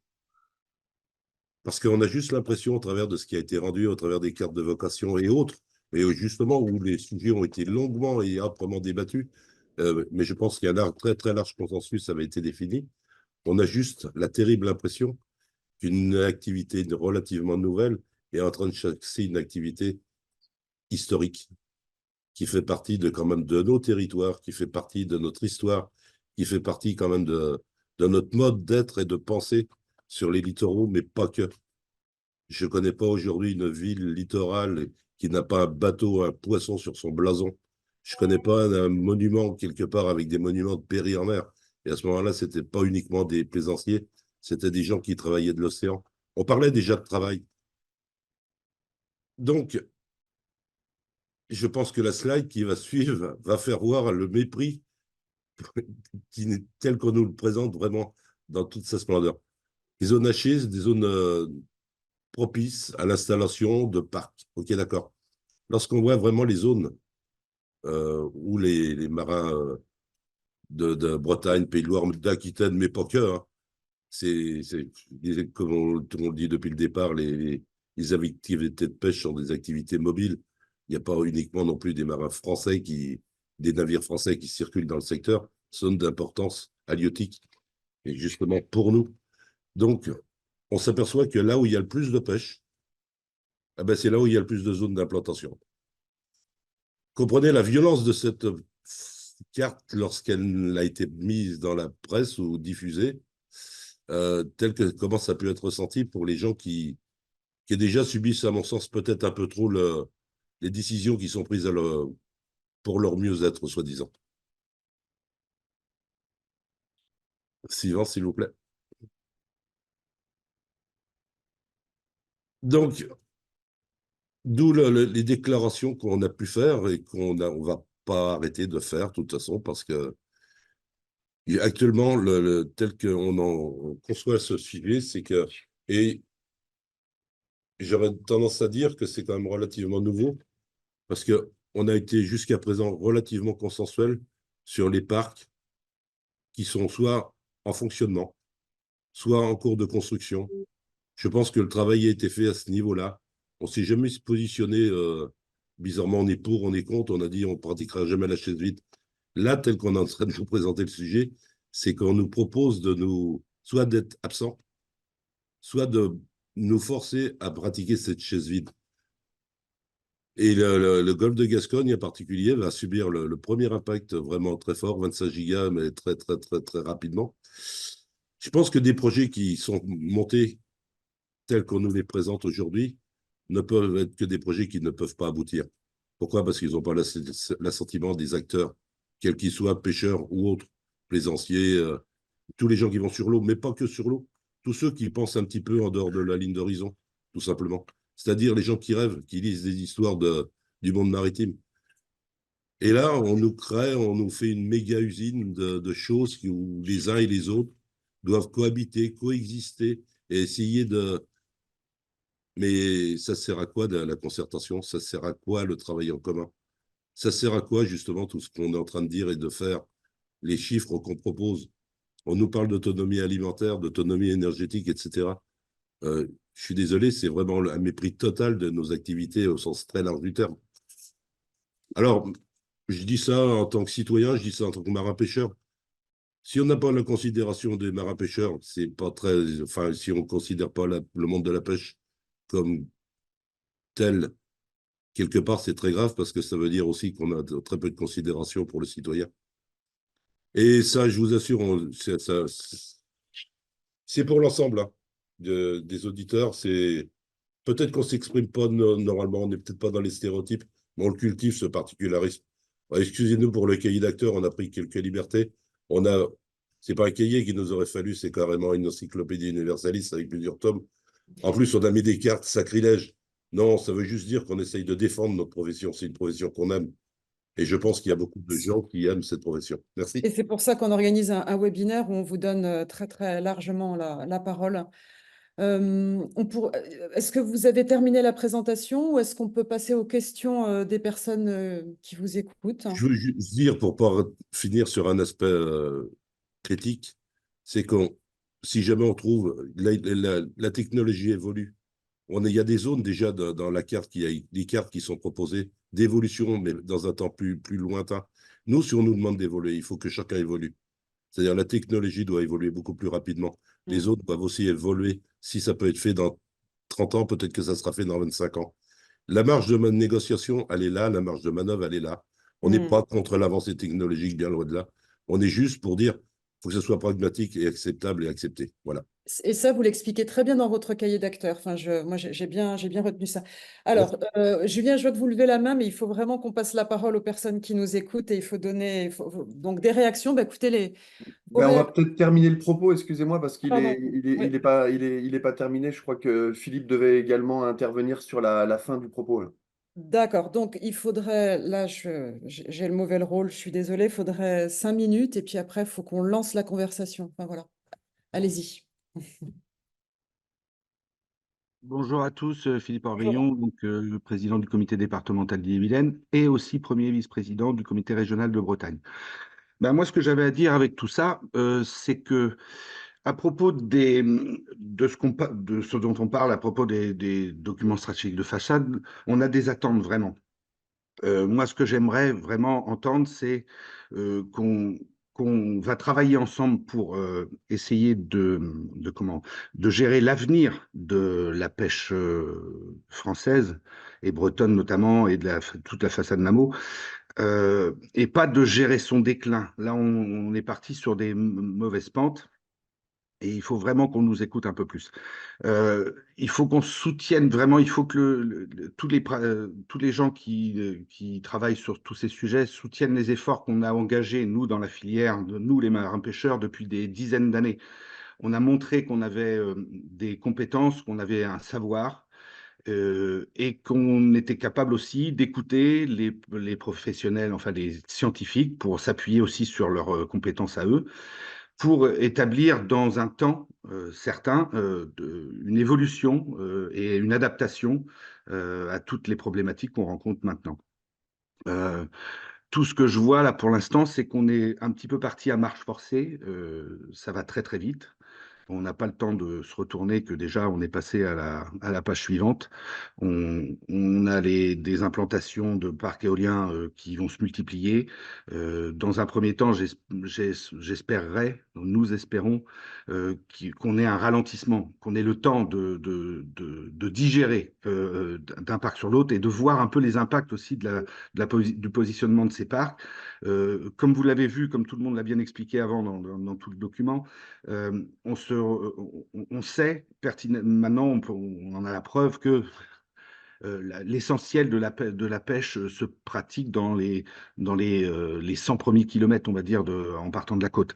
Je sais que c'est compliqué en ce moment de concevoir des parcs éoliens au-delà d'une certaine profondeur. Laissons-nous le temps un petit peu d'améliorer la technologie. Les ingénieurs travaillent dessus. Ils ont des visions à 2035-2040. Là, nous, on a des objectifs qu'on va essayer de nous imposer à 2030. C'est trop court. C'est trop court. On va du coup se retrouver en plein milieu des zones de travail de nos pêcheurs, avec des implantations de parcs vraiment dans les lieux les plus stratégiques pour les pêcheurs. De la même façon, pour les zones de protection forte de l'environnement, on peut aussi constater que depuis des années, on a fait un travail aussi là-dessus. On a déjà fermé des zones quand c'était nécessaire. Il faut qu'on travaille non pas sur des grandes zones desquelles la pêche serait exclue, mais voir au cas par cas. C'est vraiment ça qui est important. Au cas par cas, en fonction de la technique, des pratiques locales, voilà, de pouvoir voilà, faire ça vraiment au cas par cas et sur des zones bien définies, bien déterminées, où les scientifiques auront validé un petit peu les remarques qu'on a pu faire. Donc, c'est du temps un petit peu pour qu'on ait vraiment une vision d'avenir pour la pêche et qu'on ne constate pas d'année en année que les portes se referment et que la pêche finisse par couler en même temps que les bateaux. Merci beaucoup, c'est très clair ce que vous dites. Vous avez employé l'expression ne pas gérer le déclin de la pêche et vous avez reparlé de cette question des parcs d'éoliennes. En fait, a priori, vous n'êtes pas contre, mais il faudrait que les parcs soient plus longs et pour ça, il faudrait que les évolutions technologiques soient abouties. Et les parcs tels qu'ils sont prévus aujourd'hui, pour vous, sont incompatibles avec les zones de pêche, hein, pour en résumer en quelques mots. Oui, dans le public, il y a les étudiants. Il faudra vraiment les étudiants. N'hésitez pas à prendre la parole, à poser vos questions. Vous êtes les très, très bienvenus. Tout le monde est très bienvenu, mais bonjour aux étudiants et merci beaucoup de nous suivre. Voilà. Alors, soit on peut peut-être lancer 3 questions et puis après prendre le chat.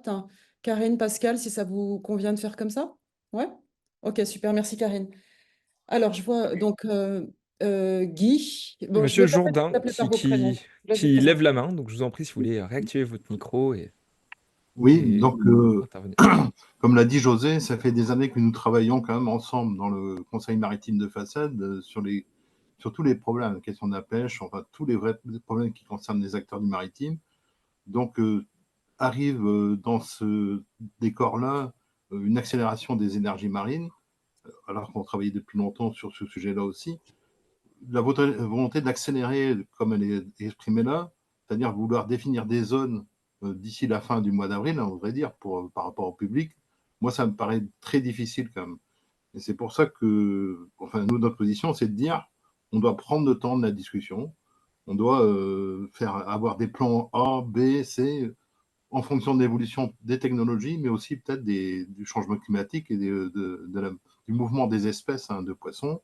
Donc, on doit continuer à quand même avoir des acteurs de la mer et du littoral qui se concertent fortement.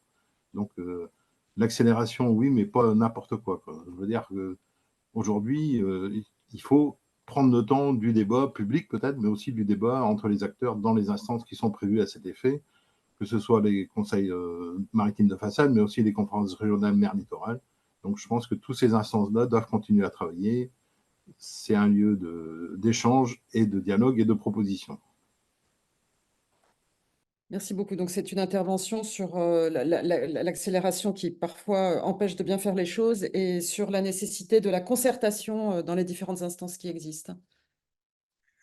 Peut-être je me permets sur la technique, un Zoom, n'hésitez pas donc chacun et chacune, avant qu'on se répartisse en sous-groupes, on a un temps d'échange prévu là collectivement d'1/4 d'heure. Donc vous pouvez lever la main, nous indiquer que vous souhaitez prendre la parole, comme l'a fait Guy. Et donc sur Zoom, dans votre barre d'outils, vous avez une petite icône réaction et en cliquant dessus, ça fait apparaître la fonctionnalité lever la main. Et peut-être d'ici à ce que des mains se lèvent justement, je redonne la parole à Pascal Brera de la commission particulière qui avait peut-être des éléments pour compléter le chat. Et là, je vois déjà une main qui se lève, donc on vous donnera la parole tout de suite après. Ou tout de Oui, je suite. vais peut-être relever un aspect qui rejoint ce qui vient d'être dit sur la question du temps. Il y a pas mal d'échanges sur le chat sur la question des connaissances ou des études environnementales. Alors, sous des termes et des appellations diverses, certains parlent d'études environnementales, d'autres d'études préalables, d'autres d'études d'impact, ce qui montre d'ailleurs qu'on peine à s'y repérer sur qu'est-ce qui sera fait ou qu'est-ce qui est déjà fait. Et l'interrogation peut se résumer sur la façon de mettre en œuvre le principe d'éviter avant de réduire les incidences ou de les compenser le cas échéant. Et là-dessus, il y a des rappels notamment de position de la Commission européenne, de la Commission pêche et de différents rapports. Il me semble que c'est pas la première fois que dans les chats on relève ce sujet. Il y a toujours une difficulté à bien comprendre qu'est-ce qui est utile au niveau de la préparation d'un DSF, qu'est-ce qui sera fait en termes d'études environnementales et d'évaluation au stade du document de planification, et qu'est-ce qui sera fait ou pas fait au stade d'une éventuelle autorisation d'un projet. Peut-être faudrait-il que ce soit à nouveau précisé. Et ça joue tout à fait c'est tout à fait en rapport avec les questions du temps nécessaire pour obtenir des données et des analyses qui permettent de prendre une décision objectivée. Voilà. Merci Pascal. Merci Pascal. Bah, Caroline, je Oh, bah, te relaisse la main sur peut-être sur les mains levées. oui, ben, je vois donc Ami de Saint-Gildas hein, et la presqu'île. Allez-y, je vous en prie, je vous laisse vous présenter. Oui, bonjour Mme Verkoff, vous m'entendez? Oui, très bien, on vous entend tous. Voilà. Écoutez, ma question s'adresse directement à vous, puisque lorsque Karine Bess a lancé la première réunion qui a eu lieu au mois de décembre là, sur l'opportunité, nous avions proposé de présenter un certain nombre d'alternatives et nous voudrions qu'un webinaire soit installé d'ici le 26 avril pour pouvoir présenter ces alternatives, car nous les avons transmis déjà à beaucoup d'acteurs des différentes façades qui sont intéressés, et je pense que ce serait intéressant que ce soit porté dans le débat et pas uniquement dans un cahier d'acteurs pour qu'elles puissent être présentées de façon formelle, puisque nous avons fait ces alternatives dans 45 départements français, dont les départements des façades maritimes. Qu'est-ce que vous voulez dire par alternative? C'est-à-dire qu'il y a d'autres alternatives. Vous savez qu'il va y avoir un débat sur le mix énergétique, hein, sur la PPE à partir du deuxième semestre. Et nous pensons qu'il y a des alternatives des territoires littoraux qui peuvent être à la place des éoliennes en mer. D'accord, vous parlez du mix énergétique, d'accord, et de l'avenir énergétique de la France, qu'il y a d'autres chemins possibles que d'autres solutions qui en mer. pourront être développées et qui fourniront de l'énergie à la Bretagne. D'ailleurs, il ne faut pas que la Bretagne se culpabilise parce que la Bretagne a quand même plus de 20% d'autonomie et que la moyenne française est de 27%. Donc, il ne faut absolument pas culpabiliser la Bretagne parce qu'effectivement, il y a pratiquement autant d'énergie en Bretagne que dans bien d'autres régions françaises. Karine, est-ce que tu as une réponse à apporter? Alors, oui, bonjour, monsieur. Donc, on vous a, effectivement, vous avez pu l'exprimer dans les réunions précédentes aussi. Alors, par rapport aux alternatives, c'est vrai qu'on on a commencé finalement le débat en traitant de ces questions-là avec le premier webinaire hein, sur l'économie de l'éolien notamment, et où il y avait vraiment une entrée justement sur les alternatives. Et voilà, est-ce que les alternatives finalement les autres alternatives sont crédibles ou pas, etc. Alors, c'est vrai qu'on n'a pas pu aller au fond de toutes les alternatives et peut-être à ce moment-là, vous n'étiez pas forcément présent au débat pour porter votre alternative. Et ensuite, on a eu, voilà, dans les rencontres publiques aussi, la possibilité de pouvoir poser un certain nombre de choses sur ces alternatives-là. On a été visiter aussi l'usine marémotrice de la Rance, donc qui était un prétexte hein, pour parler d'alternatives, parce qu'effectivement, ce qui nous a été dit clairement, c'est que les marémotrices, n'était pas forcément l'avenir. Mais par contre, du coup, on a abordé un certain nombre d'alternatives à ce moment-là. Et c'était fort intéressant. D'ailleurs, vous pouvez aller voir le compte rendu hein, sur le site du débat. Voilà, donc il y a eu plusieurs moments où on a déjà abordé ce sujet-là. Et je comprends bien que voilà, c'est toujours frustrant le débat soit organisé avec un certain nombre de modalités limitées. Voilà. Et donc, moi, je peux que vous enjoindre, voilà, à présenter votre cahier d'acteurs.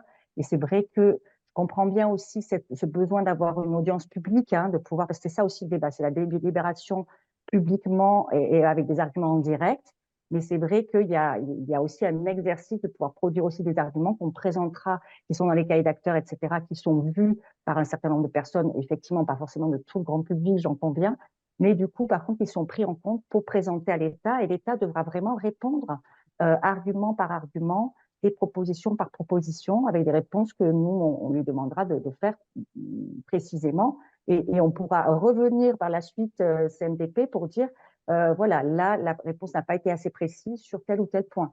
Donc voilà, donc pour vous donner ce genre d'assurance-là. Madame Bess, excusez-moi de vous interrompre, mais si vous voulez, cette première réunion le 7 décembre a été une caricature, personne ne pouvait parler, les sujets n'avaient pas été mis à l'avance. Alors, je pense qu'on va éviter de rentrer là-dedans dans une dialogue. Je ne vais pas rentrer dans le détail, mais je veux rappeler que c'est une obligation du débat public de débattre de l'opportunité des alternatives. Et aujourd'hui, cette obligation n'a pas été remplie. Et je vous demande formellement comment on peut la remplir et organiser un webinaire sur les alternatives d'ailleurs qui doit être au niveau national pour toutes les façades maritimes. Ça concerne toutes Mais les il y a eu façades un maritimes et webinaire pas sur uniquement Namur. il y a eu un C'est webinaire pour ça que je sur pose cet plus la aspect-là. question à Mme Verkoff, s'il vous plaît. Je pose plus la question à Mme Verkoff et à M. Gagneur, qui n'est pas là, moi qui étais là au début, mais qui n'est plus là maintenant. Mais c'est une question que je pose à Mme Verkoff. Ok, Alors, je pense juste que... pour préciser quand même, nous en Karine. avons largement discuté en façade et nous avons pris le temps. Et donc, dans les réunions, le public a toujours eu la parole et l'opportunité de poser des questions. Non, mais là, On a ce eu n'est pas des le travaux en public. sous-groupe. Écoutez, Voilà. il Donc, s'agit de très je laisse nombreuses Caroline finir de associations répondre. qui travaillent sur ce Merci. sujet-là depuis longtemps S'il vous plaît, et qui ont le droit à monsieur. la parole. Et on souhaite que ça soit organisé. Et je vous Je vous signale qu'il y a remercie. d'autres organismes qui sont Est-ce prêts que à Caroline, tu peux apporter. répondre? Je vais répondre. Monsieur, s'il vous plaît. Je Voilà. vous laisse. Alors, je pense déjà que Karine Bess a bien répondu. Sur la question des webinaires, c'est très difficile pour nous de s'engager comme ça à brûle pour point. Mais déjà, cette question du mix énergétique et d'autres voies possibles est constamment abordée. Ce sera dans le compte-rendu des débats. Et je vous conseille vraiment de laisser votre contribution sur le site du débat. Et il y aura une obligation de réponse par la J'ai maîtrise confirmé à d'ouvrage. Isabelle Talek et à Karine Bess que nous ferons ces contributions. Je l'ai même Il fait faut le par faire. écrit auprès Oui, d'Isabelle Talek, donc ce n'est pas le sujet des cahiers d'acteurs. d'accord. Aujourd'hui, c'est le sujet du débat public. Et le D'accord. débat public, il doit être complet. Et aujourd'hui, il est incomplet. Et je Je suis pense que vous êtes désolé, mais trop la sévère, mission. monsieur. Je pense que vous êtes Pardon trop C'est donc sévère. votre avis. Je Voilà. pense que Je pense qu'on va passer à la suite oui. hein, On peut on est sur un continuer après, webinaire mais pêche. Je suis voilà. désolée, on prend en compte. On reviendra vers Ouais. vous ultérieurement, on en rediscute. Mais vraiment, voilà, nous, on a déjà mis en place beaucoup de choses à ce sujet-là et ça a eu le temps ces sujets ont largement été évoqués, mais on reviendra vers vous à ce sujet-là. Merci en tout cas pour votre intervention. Alors, est-ce qu'il y a d'autres questions? Nicolas, est-ce que tu vois d'autres Pour le moment, il n'y a mains pas levées? d'autres mains levées. De toute façon, l'idée, c'est que finalement, les échanges se poursuivent et plus en Bah, détail dans les super. sous-groupes, puisque le temps de parole sera supérieur encore en subdivisant les participants. Vous devriez être, d'ailleurs, pour information, pour les étudiants de l'ESSEC, avoir finalement un groupe dédié à vous, parce qu'on s'est dit que vous étiez très nombreux dans la salle, et donc si on vous mettait comme un participant parmi d'autres au sein d'un groupe, finalement, votre temps de parole serait très réduit. Donc, il y aura un groupe spécifique pour les étudiants de l'ESSEC, et puis 3 autres groupes pour vous toutes et tous de participants. Et pour aborder ces deux questions, peut-être Caroline, Karine, je vous laisse les représenter à nouveau. Est-ce que je peux vous parler à propos de cette organisation? Oui, je vous en prie. Qui parle? Oui, je suis la professeure du groupe Laurence de Carlo. Voilà. En fait, pour vous, c'est peut-être intéressant d'avoir les étudiants dans un seul groupe, mais pédagogiquement, c'est pas très intéressant pour moi, puisqu'il s'agit que les étudiants entendent ce que les autres participants ont à dire aussi dans le cadre du cours. Mais si c'est possible que les étudiants soient répartis, ce serait mieux pour nous. Très bien, et ben, on prend en note votre demande. Je pense qu'il faut aussi s'adapter effectivement à vos objectifs pédagogiques. Et donc, vous serez mis dans un des groupes de participants. Je transmets l'info à mes collègues. Et puis, Caroline, je vous laisse confirmer que ça vous va bien, évidemment. Il y a besoin d'un petit moment pour répartir les étudiants dans les différents groupes ou c'est immédiat? Non, mais on peut aller tous dans un groupe, mais avec d'autres personnes. Tout à fait. C'était bien entendu. Voilà, je m'excuse auprès des autres participants pour ces petits ajustements techniques. Donc, je vous propose que tout de suite, on prépare ces sous-groupes. Peut-être juste, Caroline, est-ce que vous voulez juste représenter ces deux questions que vous allez toutes et tous aborder au sein des groupes? Et après, on vous répartit. Vous serez automatiquement téléporté donc, dans une autre salle Zoom avec un peu moins de personnes. Et vous pourrez discuter autour d'un paperboard numérique ces deux questions. Caroline, Donc, Karine. Il y a deux questions. La première tourne autour des activités de pêche et leur pérennité. Quelle priorité et logique d'évolution favoriser pour la pérennité des activités de pêche dans le cadre de la planification maritime en Bretagne et Pays de la Loire? Donc la première question sur la pérennité des activités de pêche et la deuxième question sur la cohabitation des activités de pêche au sein de l'espace maritime. Comment assurer la cohabitation des activités de pêche au sein de l'espace maritime contraint, éolien en mer, zone de protection forte, en Bretagne et dans les Pays de la Loire?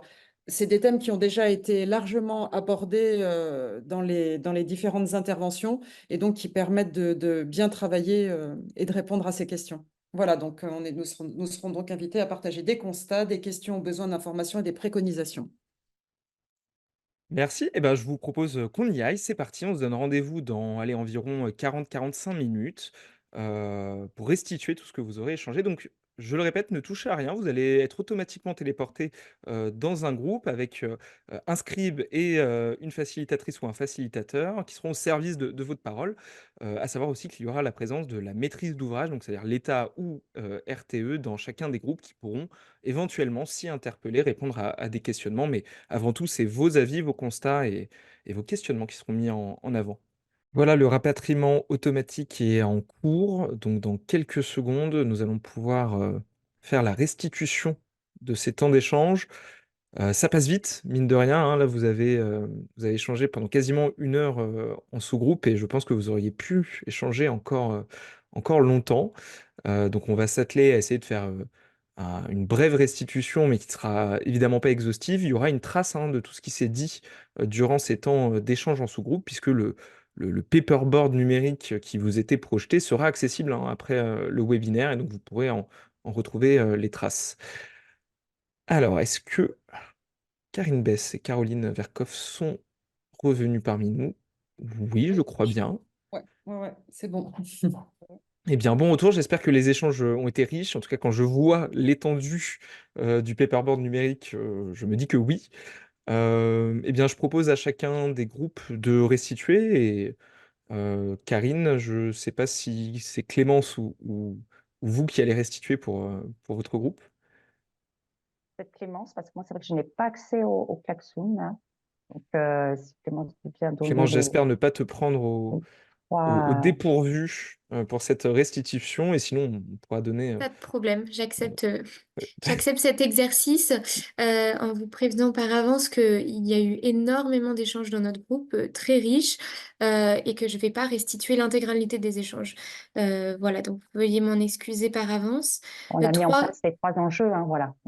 oui, c'est ça. Donc Ah, les 3 enjeux prioritaires qui sont ressortis dans notre groupe, c'est à la fois euh, le sentiment des pêcheurs et l'image qu'ils ressentent, voilà, un peu à travailler, notamment cette question de culpabilité aussi, d'être un peu en opposition des fois à cet enjeu de faire attention au milieu marin et au bon état écologique des milieux marins. Le deuxième enjeu prioritaire qu'on a gardé dans notre groupe, c'est le besoin de démocratie locale plus forte en intégrant les pêcheurs aux tables de décision, notamment dans les différents parcs et différents territoires, d'avoir des décisions plus fines au niveau territorial.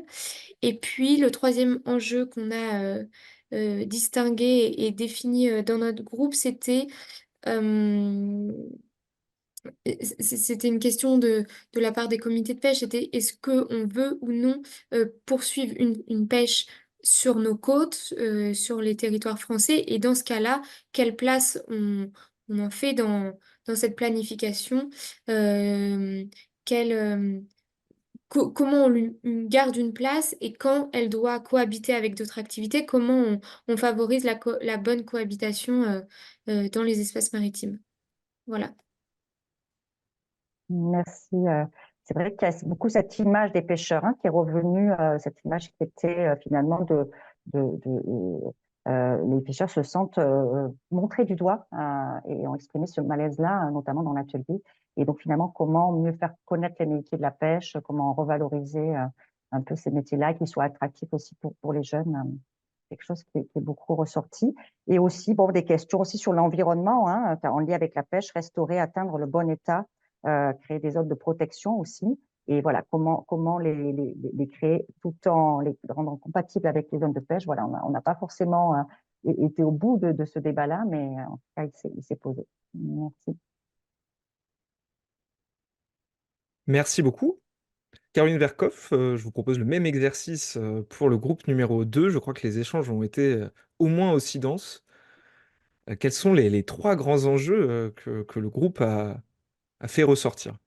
Alors, est-ce qu'on peut projeter Ouais, je vous Merci. affiche ça tout de suite, mais Merci. voilà, il s'agit vraiment d'une brève Oui, bien sûr. restitution, hein, des grands enjeux. Oui, c'est ce qu'on va faire. Alors, voilà, je vais le faire très rapidement. Alors voilà, donc on a respecté la règle des 3 enjeux prioritaires. Le premier qui est vraiment ressorti, mais voilà, c'est le besoin de connaissances, d'appropriation des enjeux autour de la pêche et de hiérarchisation des enjeux.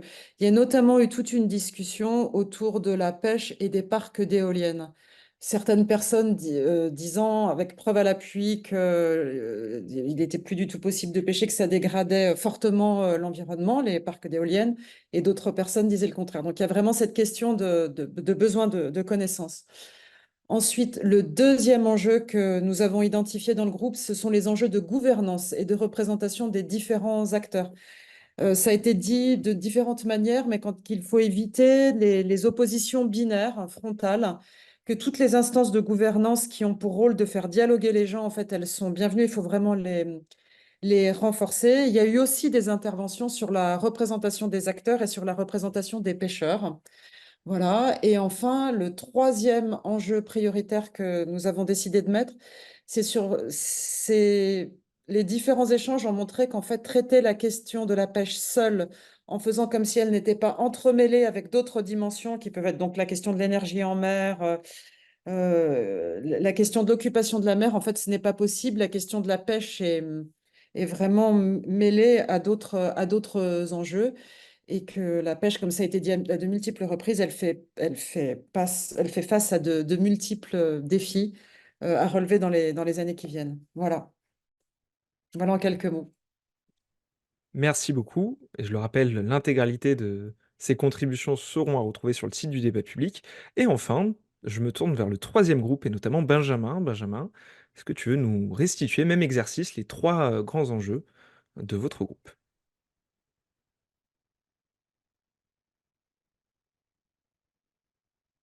Et donc, Benjamin, si tu... Oui, c'est bon. Désolé.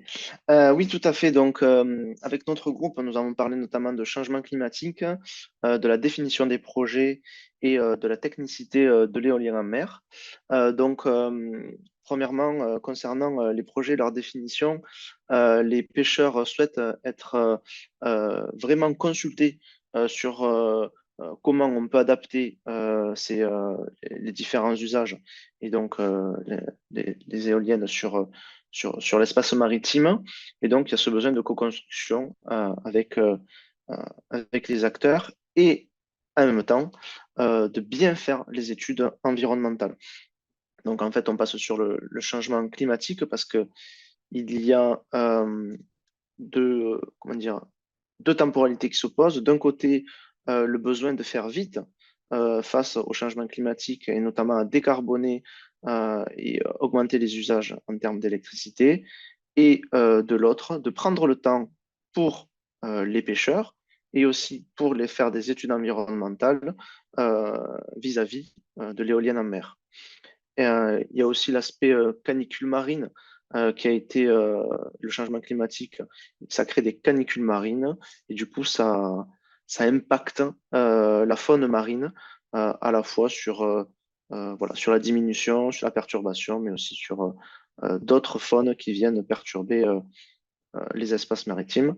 Et dernièrement, sur la technicité de l'éolien en mer, il y avait le fait que des éoliennes ne peuvent pas, vis-à-vis des postes énergétiques, si je dis bien, on ne peut pas les mettre en dessous de 100 mètres de profondeur. Donc en fait, il y a des enjeux aussi de profondeur vis-à-vis de ces espaces-là. Voilà. Merci beaucoup. Eh bien, je vous propose qu'on amène tout doucement la clôture de ce webinaire participatif en donnant la parole à Daniel Cueff de la commission maritime, du Conseil maritime pardon, de Façade. Je me trompe toujours dans l'acronyme, et vous êtes également vice-président de la région Bretagne. Monsieur Cueff, c'est un peu une tradition tout au long des webinaires. On vous demande un peu le regard que vous portez sur ces enjeux, et la question de la gouvernance est beaucoup remontée à chaque fois, et là on le voit à nouveau sur ces enjeux de pêche. Est-ce que voilà, vous souhaitez nous partager votre regard en quelques minutes? Oui, merci beaucoup. J'ai écouté avec grand intérêt tous les débats qui ont eu lieu. Je dois dire que ces débats sont ceux qui animent la façade aujourd'hui, et le document stratégique de façade a été voté il y a 2 ans et publié par le préfet maritime et le préfet du Pays de la Loire. Il avait été voté à l'unanimité des parties prenantes, hein, dont les associations, les pêcheurs, les collectivités territoriales, évidemment, l'État. Voté à l'unanimité, moins 2 abstentions, je crois, de mémoire, des ONG qui regrettaient qu'il n'y ait pas eu un travail suffisant sur le rapport terre-mer et en particulier les pollutions plastiques. Donc nous étions dans un document stratégique de façade qui faisait quasiment consensus, dans lequel il y avait d'ailleurs le déploiement de parcs éoliens, puisqu'il y avait Saint-Brieuc qui était en cours, Saint-Nazaire qui était en finition, et le projet de l'AO5 sur Belle-Île-Groix. Et tout d'un coup, donc, il y a, nous allions mettre en place ce document stratégique dans son côté opérationnel, quand le gouvernement pose une décision sur la table qui est d'accélérer la transition électrique du fait de la guerre d'Ukraine, du fait du réchauffement climatique et de la nécessité d'être autonome aujourd'hui sur le plan énergétique. Et le gouvernement pose en débat un déploiement important des éoliennes offshore. Donc évidemment, ça repose un certain nombre de questions, et toutes les questions qui ont été soulevées pendant cette soirée sont les questions que nous allons retrouver. Alors, concernant la pêche, puisque c'est la question du jour importante, ce que je peux vous dire de façon certaine, c'est que l'entièreté des membres du CMF ne seront pas, absolument pas, d'accord d'une remise en cause de la pêche à quelque niveau que ce soit. Et ça, c'est quelque chose qui est un casus belli, et nous n'irons pas dans un déploiement d'éoliennes offshore qui porte atteinte à la pêche, pas plus qu'il doit porter atteinte d'ailleurs à la biodiversité. Donc c'est quelque chose sur lequel nous avons une vigilance absolue, parce que la pêche a besoin d'une visibilité. Déjà, il y a le réchauffement climatique, déjà, il y a la problématique de la ressource, déjà, il y a des formes de pêche, toutes ne vont pas dans le même sens, et ça a été dit par les scientifiques évidemment, mais il y a des formes de pêche, des formes des bateaux différents, des lieux de pêche différents, des espèces différentes, un écosystème économique différent, des ports et des criées différentes, et tout ça, c'est quelque chose auquel nous tenons. Les Pays de la Loire et la Bretagne ne peuvent pas exister sans leur pêche. Et donc ça, c'est un élément important. L'autre élément, c'est l'élément de la gouvernance. Et ça, c'est quelque chose d'essentiel pour nous. Nous redoutons une privatisation des espaces maritimes. Aujourd'hui, les espaces maritimes ont l'avantage d'être à l'usage de tout le monde, que ce soit la pêche, que ce soit la biodiversité, que ce soit le transport maritime, que ce soit le nautisme. Nous devons conserver cet usage républicain de l'espace maritime. Et là, c'est quelque chose qui est important pour nous, c'est qu'est-ce que sera cette gouvernance, comment sera-t-elle mise en œuvre?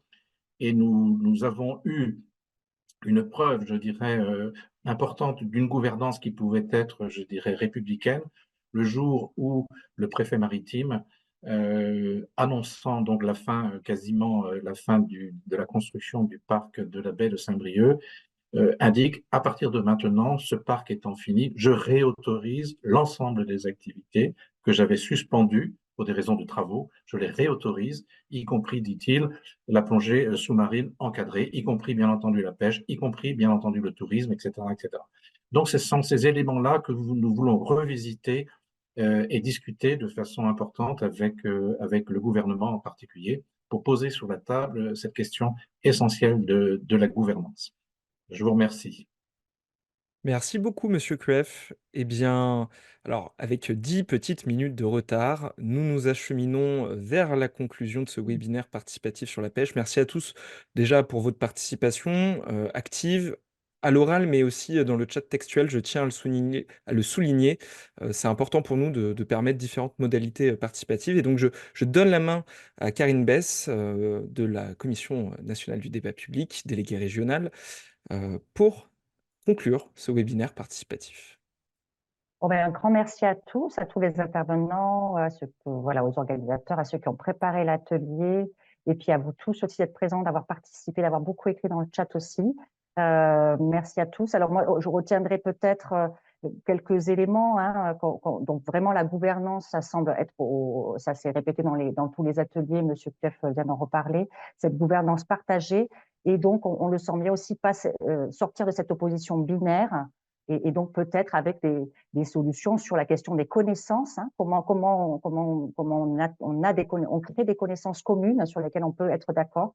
C'est vrai que ça a été un sujet qui est revenu en plénière ou dans les ateliers. Et puis, un besoin de visibilité pour maintenir la pêche dans ses multiples facettes, alors que d'autres vont peut-être effectivement fustiger un petit peu un certain type de pêche plus descriptif que l'autre. Et donc, c'est de pouvoir dépasser un petit peu ces oppositions-là et en tout cas, peut-être la conclusion qu'on peut faire de ce qui s'est dit et de pouvoir parfaire les connaissances communes sur ces questions de pêche notamment. Alors, moi, je vous donne rendez-vous très vite, en tout cas, on va souffler un peu, mais le lundi 8 avril, nous avons un webinaire interfaçade Bretagne, Pays de la Loire, Sud-Atlantique.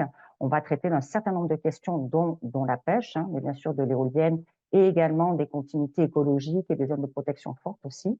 Et puis, le mardi 9 avril également, donc un webinaire national. Alors, on a déjà eu, nous, un webinaire en local, il y a quelques temps, début mars, sur les questions de raccordement particulier et puis les enjeux sur le réseau électrique terrestre, si toutefois on développait ces 45 gigawatts d'éoliennes.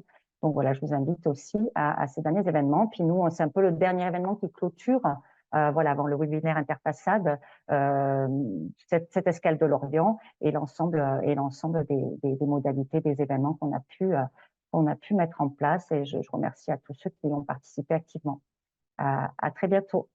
Et alors oui, bien sûr, n'hésitez pas à aller sur la plateforme, n'hésitez pas à aller sur le site, n'hésitez pas à donner des informations, à argumenter vos propos aussi, à donner des études sur lesquelles vous vous appuyez pour donner des informations, pour poser vos avis. Voilà, et n'hésitez pas aussi à faire l'expérience sur des applications là, que vous pouvez flasher. À très bientôt sur le débat.